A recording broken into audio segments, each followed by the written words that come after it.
Magandang hapon po. So, as of the moment, nandito po tayo sa loob ng National Museum of Anthropology. Alam niyo mga kaibigan, pag pumasok po kayo dito, ang dami niyo po matuklas. Kasi dito po matatagpuan or makikita niyo yung mga lumang gamit ng unang panahon. Kagaya na lang ito mga kaibigan. Yan. Yan.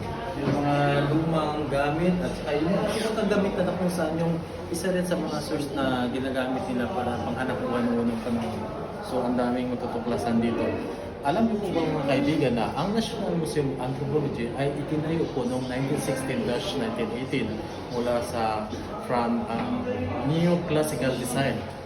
So si Mr. isang architect po, isang American and Canadian architect na si Mr. Harrington Wade.